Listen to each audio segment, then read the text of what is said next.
வேத வசனமாகிய இந்த தேவ வார்த்தை செய்யும் ஒரு 15 காரியம், ஒரு 15 மேன்மைகள் என்று சொல்லலாம்.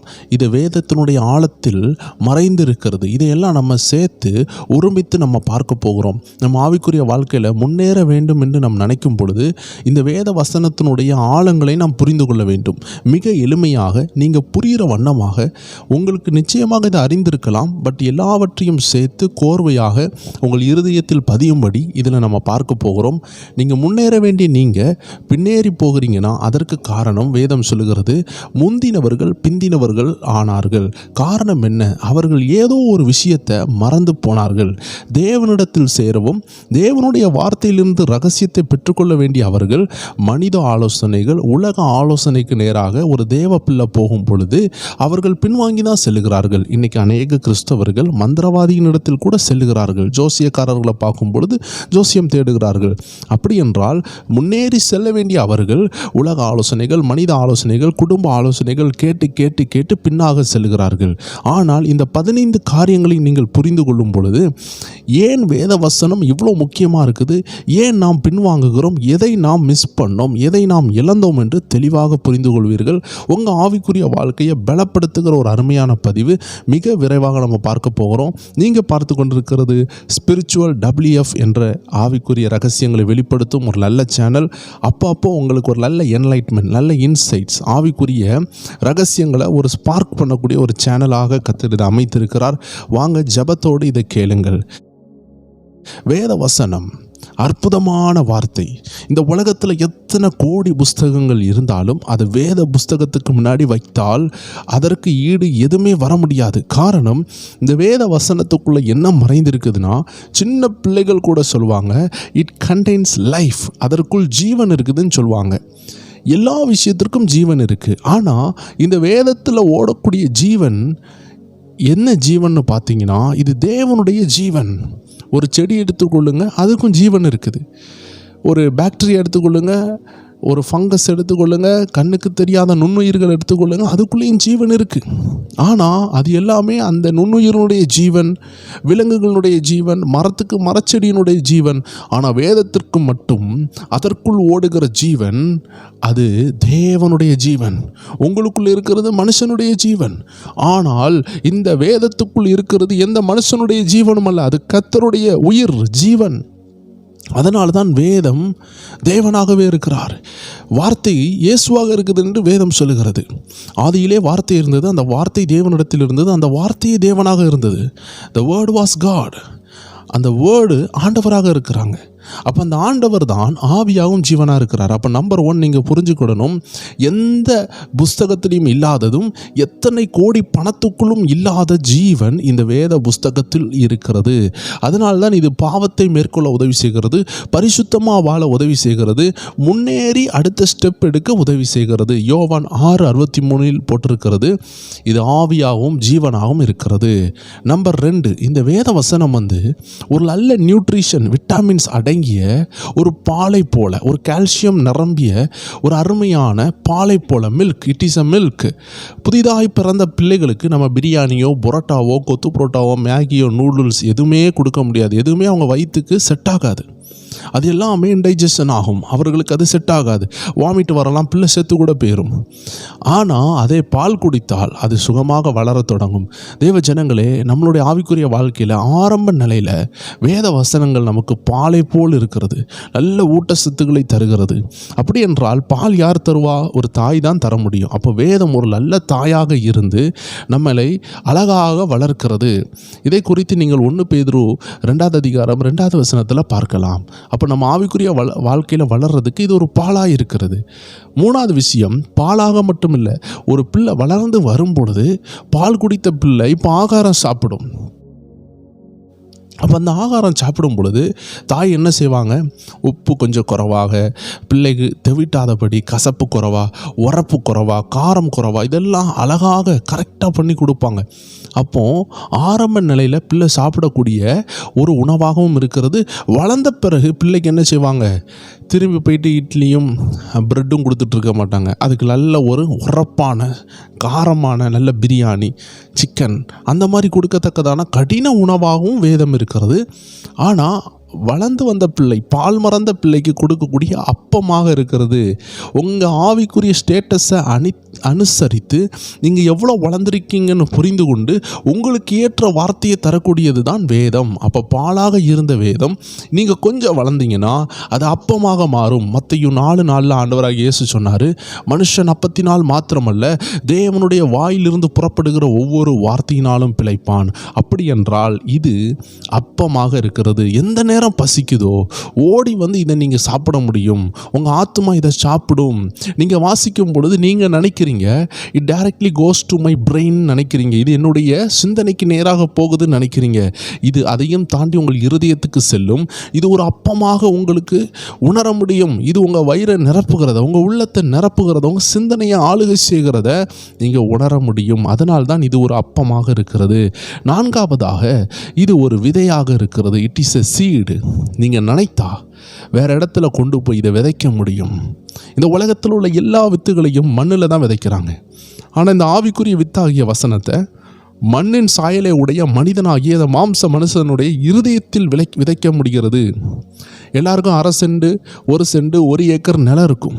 ஆனால் இந்த வித்து விதைக்கப்படுகிற, இந்த ஆவிக்குரிய வித்தாகிய வசனம் விதைக்கப்படுகிற இடம் இருதயம் ஒரு நல்ல நிலமாக இருக்கிறது.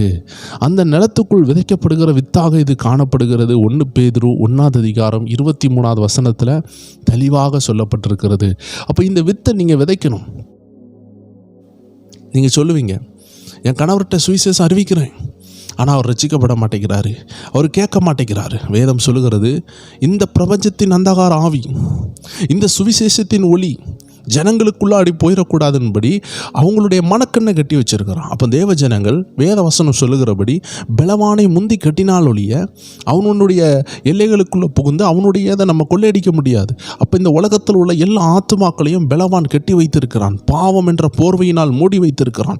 பாவம் என்ற சங்கிலியினால் கட்டி வைத்திருக்கிறான். அப்போ தேவ ஜனங்கள் சிலப்போ உங்கள் குடும்பத்தில் உங்கள் தேவனுடைய வார்த்தை, உங்கள் வாயிலிருந்து வருகிற வார்த்தை கிரிய செய்யலைன்னா நீங்கள் சில விஷயங்கள் செய்ய வேண்டும். வேதம் சொல்லுகிறது, இவ்வகையான ஜாதி பிசாசு உபாசத்தினாலும் ஜெபத்தினாலும் போவாதுன்னு சொல்லுகிறது. அப்போ நீங்கள் உபாசித்து ஜெபித்து பார்க்கலாம், நீங்கள் பலவானை முந்தி கெட்டி ஜெபிக்கலாம்.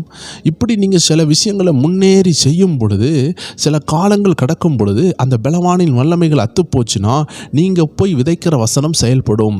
ஏன்னா நம்ம நினைக்கிறோம் மனுஷனுடைய இருதயம் எல்லாம் அப்படி நல்ல நிலமாக இருக்கும்னு நினைக்கிறோம். இல்லை, ஆண்டவர் தெளிவாக சொல்லிட்டார்.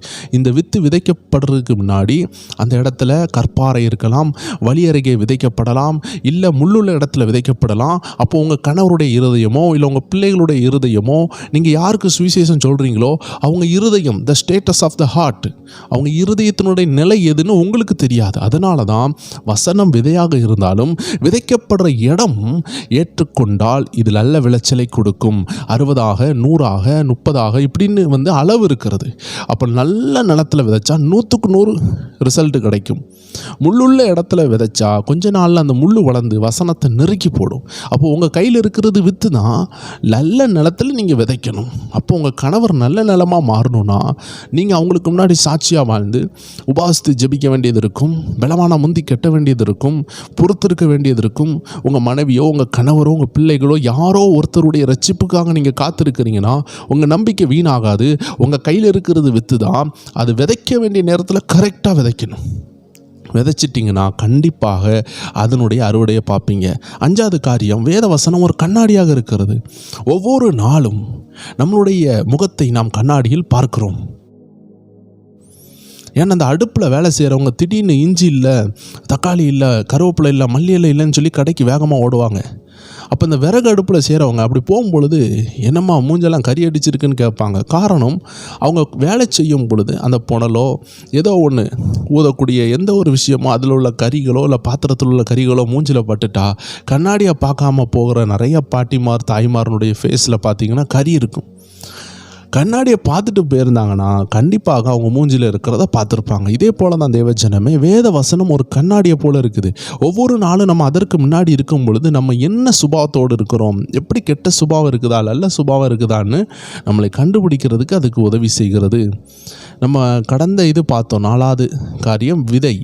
அதனுடைய ரெஃபரன்ஸ் 1 பேதுரு 1:23 கண்ணாடின்னு சொல்லப்படுகிறதுனுடைய வசனத்தினுடைய ரெஃபரன்ஸ் யாக்கோபு 1ஆவது அதிகாரம் 23லிருந்து 25 வரைக்கும் பார்க்கும் பொழுது கண்ணாடியை பற்றி எழுதப்பட்டிருக்கிறது. அப்போ நம்மளை பிரதிபலித்து காட்டும். ஒவ்வொரு நாளும் நாம் இந்த கண்ணாடி முன்னாடி நிற்காமல் போகவே கூடாது. அப்படி நீங்கள் உங்கள் நாட்களை இந்த கண்ணாடி முன்னாடி நிற்காமல் போனீங்கன்னா உங்கள் மேலே உள்ள குறைய மக்கள் சொல்லி நீங்கள் திருத்த வேண்டியதாகும். எல்லா நேரமும் எல்லாரும் என்ன ஏசுகிறாங்கன்னா நீங்கள் கண்ணாடிக்கு முன்னாடி நிற்கலை, வேத வசனத்துக்கு முன்னாடி நிற்கலை, உங்களையே நீங்கள் ஆராய்ச்சி பண்ணி பார்க்கல. பவுல் சொல்லுகிறார், உங்களையே நீங்கள் ஆராய்ச்சி பண்ணி பாருங்கள், நியாய தீர்க்கப்பட மாட்டீங்க. நீங்கள் நியாய தீர்க்கப்படக்கூடாதுன்னா மனுஷன் உங்களை நியாய தீர்க்கக்கூடாது, உங்கள் வீட்டார் நியாய தீர்க்கக்கூடாதுன்னா நீங்கள் நிற்க வேண்டிய இடம் கண்ணாடி, வேத வசனம் என்ற கண்ணாடி.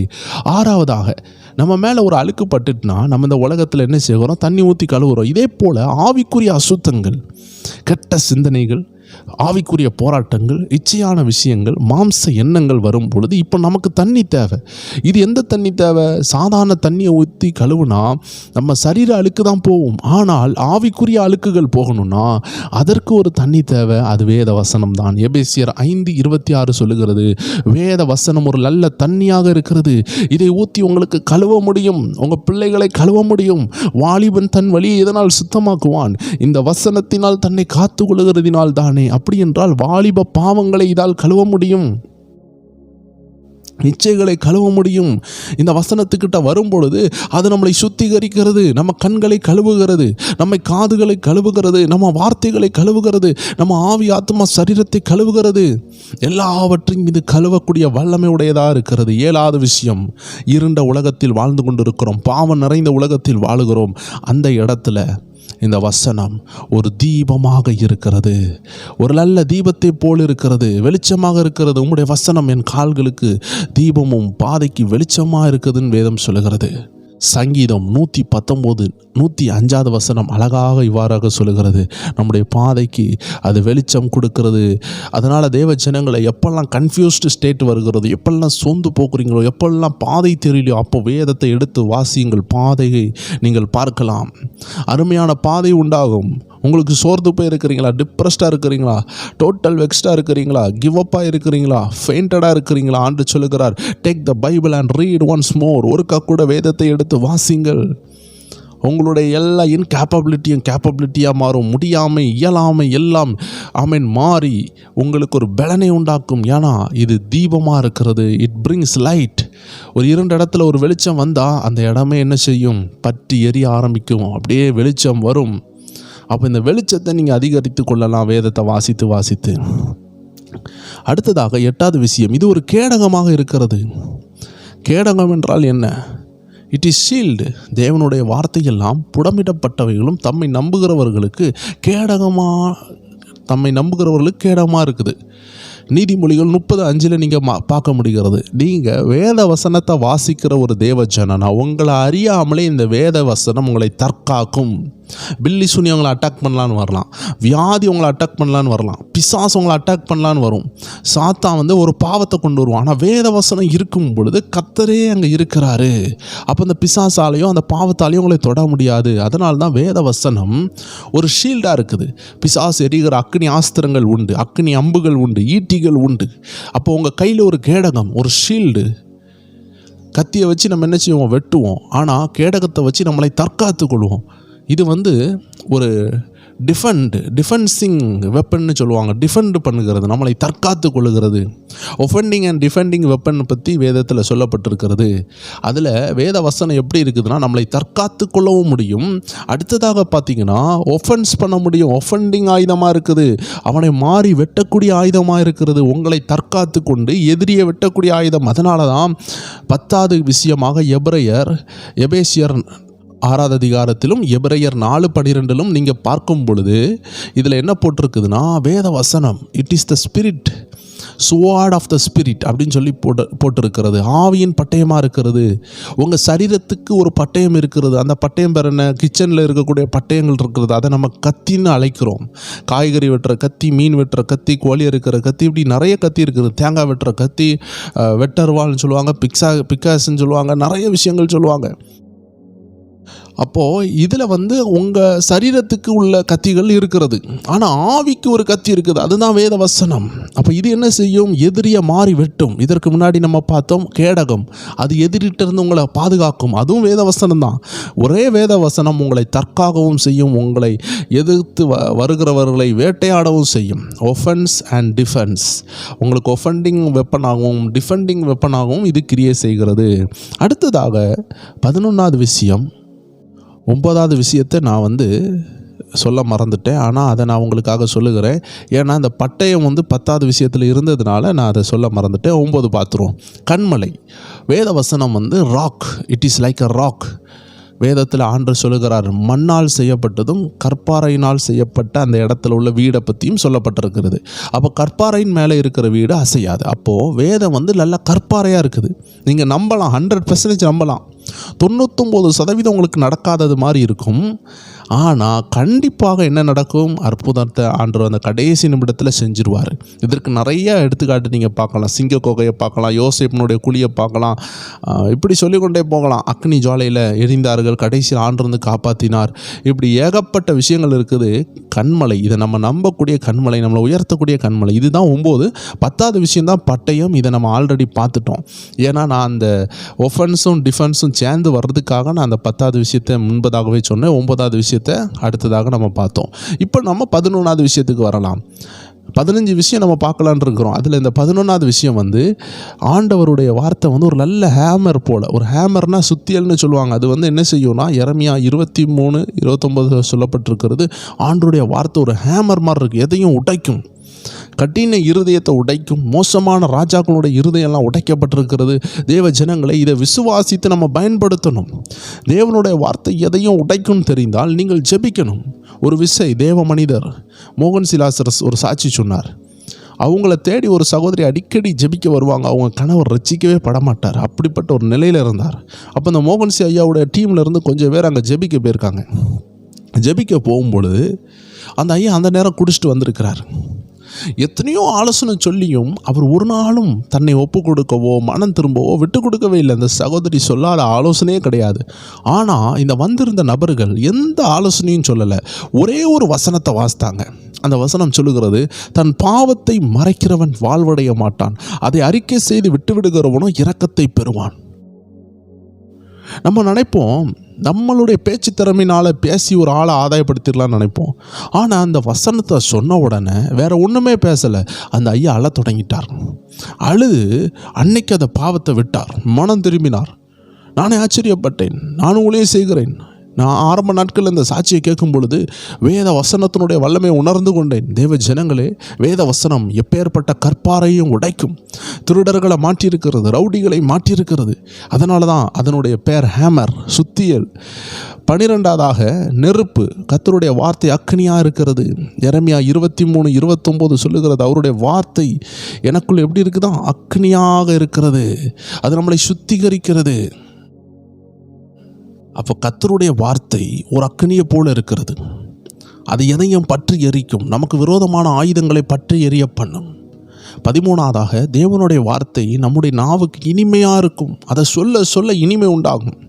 தேவ ஜனங்களே, உங்களுக்கு ஒரு ஆசீர்வாதமான விஷயம் நடக்குது, அதை நீங்கள் திரும்பி திரும்பி சொல்கிறீங்க. ஒரு கார் வாங்க போகிறீங்கன்னா, நான் கார் வாங்க போகிறேனே, நான் அந்த காரை வாங்க போகிறேனே, இது இவ்வளோ ரேட்டு வருது, அதை சொல்ல சொல்ல ஒரு சந்தோஷம். வீடு கட்ட போகிறீங்கன்னா, ரொம்ப நாள் கழித்து கஷ்டப்பட்டு ஒரு 10 சென்ட் இடம் வாங்கிட்டீங்கன்னா எல்லார்ட்டையும் சொல்லுவீங்க, நான் இப்படி சென்னையில் ஒரு 10 சென்ட் இடம் வாங்கிட்டேன், இப்படி நான் வாங்கிட்டேன் சொல்லி என்ன செய்வீங்க, நான் கோயம்பேடில் வாங்கிட்டேன், நான் அங்கே வாங்கிட்டேன், இங்கே வாங்கிட்டேன்னு சொல்லி உங்களுக்கு ஒரு சந்தோஷம். இதே போல் இது எல்லாவற்றிலும் மேலான சந்தோஷம் கர்த்தருடைய நாமம் நம்ம வாயில் இருக்கும் பொழுது அந்த இனிமை, அதை தான் வேதம் சொல்லுகிறது. தேனிலும் இனிமையை பற்றி சங்கீதம் 119 103 சொல்லப்பட்டிருக்கிறது.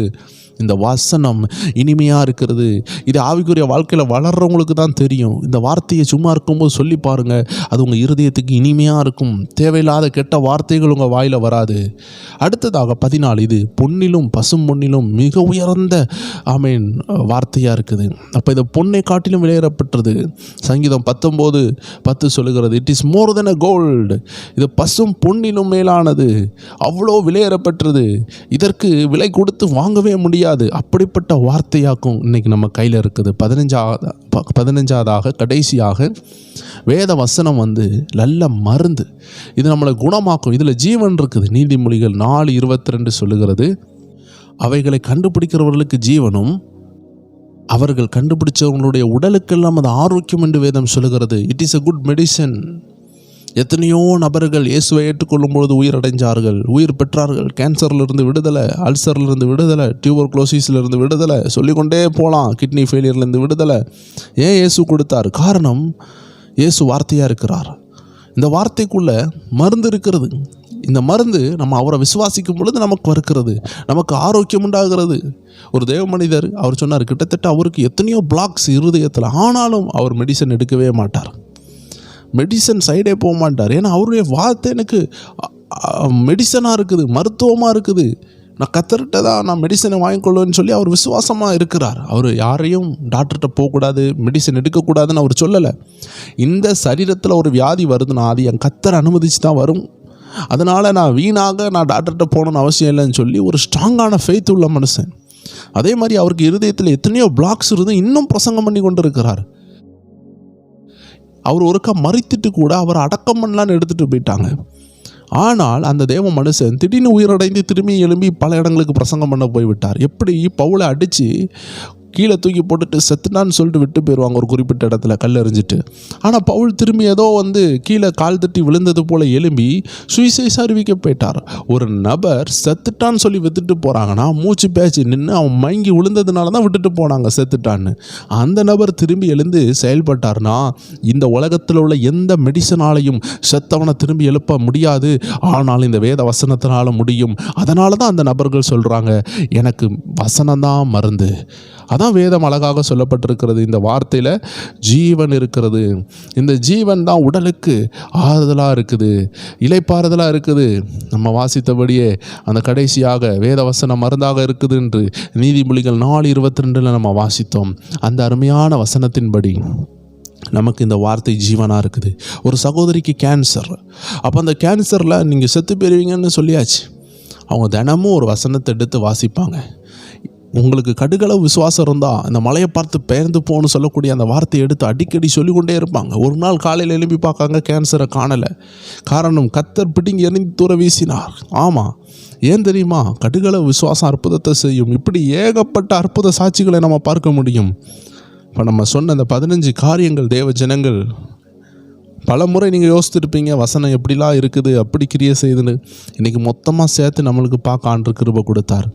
அப்போ வசனம் வேக வேகமாக சொல்லுகிறேன், ஆவியாகவும் ஜீவனாக இருக்கிறது, 2வது பாலாக இருக்கிறது, அப்பமாக இருக்கிறது, 3வது, 4வது அது நல்ல ஒரு விதை, 5 கண்ணாடி போல் இருக்கிறது, நம்மளை பிரதிபலிக்கிறது, நம்ம குறைகளை சுட்டி காட்டுகிறது, 6வது நல்ல தண்ணியாக இருக்கிறது, நம்மளை கழுவுகிறது, நம்ம பாவமர கழுவுகிறது, 7வது நல்ல விளக்காக இருக்கிறது, வெளிச்சம் தருகிற தீபமாக இருக்குது, 8வது கேடகமாக இருக்கிறது, 9 கண்மலையாக இருக்கிறது, நம்மளை உயர்ந்த அடைக்கலத்தில் நிறுத்துகிறது, 10 நல்ல பட்டயமாக இருக்கிறது, பிசாசின் வல்லமைகளை வெட்டி சிதறடிக்கக்கூடிய நல்ல ஆயுதமாக இருக்கிறது, 11 நல்ல ஹேமர், நல்ல சுத்தியலாக இருக்குது, கற்பாறைகளையும் மலைகளையும் தகர்த்தெறிகிறது, கடின உள்ளங்களை உடைக்கிறது, 12 நல்ல நெருப்பாக இருக்கிறது, சுத்திகரிக்கிற நெருப்பாக இருக்கிறது, 13 தேனிலும் இனிமையாக இருக்கிறது, கண்களை தெளிவிக்கிறதா இருக்கிறது, ஆத்மாவை பலன்படுத்துகிறதா இருக்கிறது, ஆத்மாவை உயிரடைய செய்கிறது, 14 நல்ல பொன்னிலும் விலையேறப்பட்டதாக இருக்கிறது, 19 நல்ல மருந்தாக இருக்கிறது. தேவச்சனங்களை கிட்டத்தட்ட 15 விஷயங்களை பார்த்தோம். நான் கடந்த நாட்களில் வேத வசனங்கள் எப்படி இருக்குதுன்னு சொல்லிட்டு ஒரு 50 விஷயம் எழுதி வைத்திருந்தேன். அது நானே தியானித்து வேத வசனங்கள் எழுதி வைத்திருந்தேன். ஆனால் 50 விஷயங்களும் நமக்கு சொல்ல இப்போ நேரம் இல்லாவிட்டாலும் இந்த 15 விஷயங்கள் உங்கள் ஆத்மாவுக்கு தேவையாக இருக்கும். அப்பப்போ வேத வசனம் ஏன்டா வாசிக்கணும், தேவையா அப்படின்னு யோசிக்கும் பொழுது இந்த வார்த்தைகள் நீங்கள் கேட்ட வசனங்கள் உங்களை புத்துணர்ச்சி கொடுத்து இதுதான் ஜீவன், இதை வாசிக்கணும், எந்த புஸ்தகத்துலேயும் ஜீவன் இல்லை, இதை வாசிக்கணும், இது ஆவிக்குரிய பாலாக இருக்குது, இது உணவாக இருக்குது, இதை குடிக்கலைன்னா நம்ம வளர மாட்டோம், நமக்கு பலன் இருக்காது, நமக்கு பார்வை தெளிவாக இருக்காது, செவித்திறன் இருக்காது, நடக்க முடியாது, ஏன்னா நமக்கு பலன் வேணும், இது அப்பமாக இருக்குது, இது எதிரிகளை வீழ்த்தும் ஆயுதமாக இருக்குது, அப்போ இது நம்ம இருதயத்தில் இருக்கணும். இப்படி ஏகப்பட்ட விஷயம் நம்ம இருதயத்தில் இருக்கும் பொழுது இந்த வசனத்தினுடைய ஆழங்கள் தெரியும் பொழுது நம்ம என்ன செய்வோம்? சோர்ந்து போகவே மாட்டோம். எப்பெல்லாம் டென்ஷன், கசப்பு, வேதனை, மனிதர்களால் ஏமாற்றப்படுகிறோமோ வேதம் சொல்லுகிறது இது தேனிலும் இனிமையாக இருக்குது. அப்போ நீங்கள் இங்கே வந்துட்டீங்கன்னா இனிமை வந்துடும். யாரோ உங்களை கவலைப்படுத்துகிறா, இரிட்டேஷன் பண்ணுறா, வெக்கப்பட வைக்கிறா, ஏசுறா, துன்பப்படுத்துகிறாங்க அப்படின்னு பார்த்தீங்கன்னா நீங்கள் உடனே வசனத்துக்கிட்ட வந்துட்டிங்கன்னா வேதம் சொல்லுகிறபடி சங்கீதம் 119:103 சொல்லுகிறது இது தேனிலும் இனிமையாக இருக்கிறது. அப்போ இதை வாசிக்க வாசிக்க அந்த இனிமை வர தொடங்கிடும். ஏன் உங்களுக்கு இனிமை வராமல் இருக்குதுன்னா இதை நீங்கள் அவ்வளோ கண்டினியூவாக வாசிக்கலை. அதாவது கடலினுடைய கரையில் நின்றுட்டு ஆழமே இல்லை, அது சும்மா சொல்கிறாங்க, கப்பல் எல்லாம் கரையில் தான் அப்படியே போகுதுன்னு சொன்னால் அது நம்மளுடைய முட்டாள்தனம். நீங்கள் கரையிலிருந்து கொஞ்சம் இறங்கி பார்த்தீங்கன்னா அங்கே ஆழம் இருக்குது. ஒரு இமயமலையை கவத்தி போடுற லெவலில் கடலுக்குள்ளே ஆழம் இருக்குதுன்னா நம்ம கரையில் நின்றுட்டு கடல் ஆழம் இல்லைன்னு சொன்னால் கரையில் நிற்கிற நம்மளுடைய பிரச்சனையா, கடல் ஆழம் இல்லாமல் இருக்கிறது உண்மையா? யோசித்து பாருங்கள். கடல் ஆழம் உள்ளது தான், ஆனால் நம்ம கரையிலே நின்று கொண்டு இருக்கிறோம். அதனால் வேதத்தில் மருத்துவ குணம் இருக்குது. நீங்கள் கரையில் நின்று அது கிடைக்காது. வேதம் பொன்னிலும் விளையாடப்பட்டுறது. நீங்கள் கரையில் நின்று பார்த்தீங்கன்னா அது தெரியாது. பொண்ணு, வெள்ளி, முத்து எல்லாம் எங்கே கிடக்கும்? ஆழத்தில் இருக்கும். வேதம் தேனிலும் இனிமையானது தான். அதை நீங்கள் கரையில் நின்று அனுபவிக்க முடியாது. கரையில் இருக்கிற நீங்கள் உள்ளே குதிக்கணும். வேத வசனத்துக்குள்ளே குதிச்சு பாருங்கள், ஆழமாக வாசித்து பாருங்கள். என்றைக்கு நீங்கள் ஒரு 3 மணிக்கூர் வேதத்தை அப்படியே தியானிச்சிங்க யோசித்து பாருங்கள். கடைசியாக நீங்கள் ஒரு மணிக்கூர் தொடர்ந்து, ஒரு 3 மணிக்கூர் தொடர்ந்து வேதத்தையே தியானித்த நாட்களை யோசித்து பாருங்கள். அப்படிலாம் நீங்கள் செய்யலைன்னா வேத வசனத்தை உணர முடியாது. 5 நிமிஷம் வாசிக்கிறதுனால இந்த வேத வசனத்தினுடைய இனிமைகளை புரிந்து கொள்ள முடியாது. அதனுடைய வல்லமைகளை நம்ம பெற்றுக்கொள்ள முடியாது. வேத வசனம் நெருப்பாக இருக்குது. அந்த நெருப்பை நம்ம பெற்றுக்கொள்வது எப்படி? தாவீது சொல்லுகிறார், நான் தியானிக்கையில் அக்னி மூண்டதுன்னு சொல்லுகிறார். அப்போ நம்ம அதை எப்படி பெற்றுக்கொள்ள முடியும்? அக்னி உடனே வருமா? நீங்கள் பாருங்கள், இந்த மழை பெஞ்ச நேரத்தில் விறகு அடுப்பில் 2 விறகை பற்ற வைக்கிறதுக்கு அவ்வளோ கஷ்டப்படுவாங்க. ஏன்னா அது நனைஞ்சு கோந்து போயிருக்கும். இன்றைக்கி நிறைய பேருடைய இருதயம் நனைந்து கோந்து போயிருக்குது. தீ உடனே பிடிக்காது, அதுக்கு கொஞ்சம் நேரம் எடுக்கும். ஆனால் அந்த நேரத்தை நம்ம கொடுக்க மாட்டோம். பரிசுத்த ஆவியானவர் நம்ம இருதயமாகிய அடுப்புக்குள்ளாடி ஒரு தீயை பற்ற வைக்கலாம்னு நினைக்கும் பொழுது நம்ம 5 நிமிஷம் கொடுத்தா எப்படி பற்ற வைக்க முடியும்? அட்லீஸ்ட் நம்ம ஒரு 1 ஹவராவது கொடுக்கணும். அப்படி கொடுத்து பாருங்கள். நம்ம நேரம் செலவழிக்காததுனால தான் கர்த்தருடைய வார்த்தையினுடைய மகிமையை நம்மளால் உணர முடியல, புரிய முடியல. ஸோ நான் விசுவாசிக்கிறேன் இந்த 15 காரியம் உங்கள் ஆத்மாவுக்கு தேவையானதாக உங்களை இன்னும் தெளிவுள்ளவர்களாக மாற்ற உதவி செய்திருக்குன்னு நான் நினைக்கிறேன். வேதத்தில் பல இடங்களில் உள்ள வார்த்தைகளை நம்ம சேர்த்து நம்ம பார்த்துருக்குறோம். ஸோ இந்த காரியங்கள் உங்களை பலப்படுத்தும், இன்னும் உங்களை ஆவிக்குரிய வாழ்க்கையில் முன்னேற உதவி செய்யும். இது உங்களுக்கு புரோஜனமாக இருந்தால் அநேகருக்கு ஷேர் பண்ணுங்கள். இதே மாதிரி அநேக ஆவிக்குரிய தேவையான ரகசியங்களை நம்ம என்ன செய்கிறோம், தேவைப்படும் பொழுது பரிசுத்தாவின் உதவியோடு நம்ம தியானித்து கொண்டிருக்கிறோம். இவ்வளோ நேரம் ஜெபத்தோடு கேட்ட ஒவ்வொருவரையும் இயேசு கிறிஸ்து நாமத்தினால் வாழ்த்துக்கிறோம். தொடர்ந்து வேறு வீடியோவில் சந்திக்கலாம். அது வரைக்கும் கர்த்தர் உங்களை ஆசீர்வதிப்பாராக. God bless you. ஆமென்.